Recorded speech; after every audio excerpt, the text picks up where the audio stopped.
में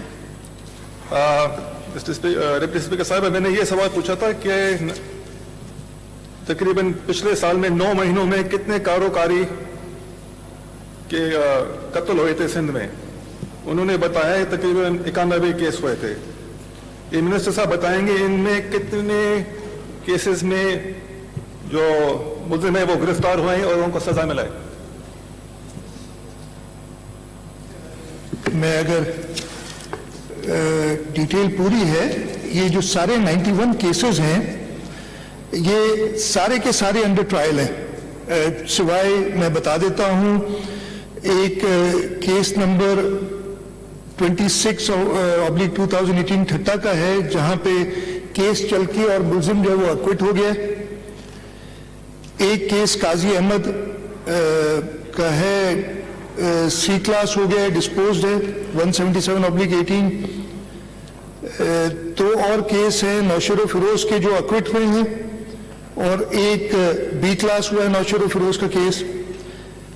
दो और सी क्लास हुए सखर के जो सी क्लास होके डिस्पोज ऑफ हो गए।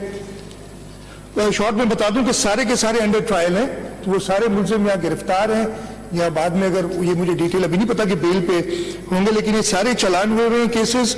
यहाँ फिर इनमें से टोटल 10 के करीब हैं जो कि यहाँ क्विट हो गए हैं या डिस्पोज ऑफ हो गए हैं सी क्लास में या बी क्लास में।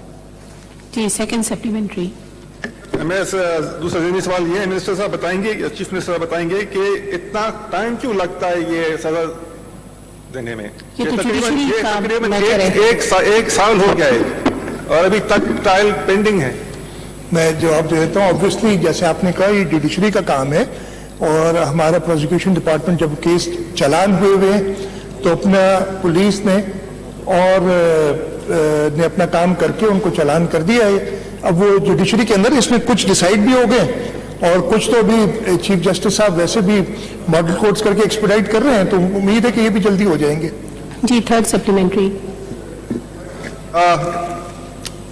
एक्चुअली अगर ऑनरेबल चीफ मिनिस्टर आप मेरा सवाल पढ़ेंगे, इसका ये मेरा सवाल 2 हिस्सा, इसमें थोड़ा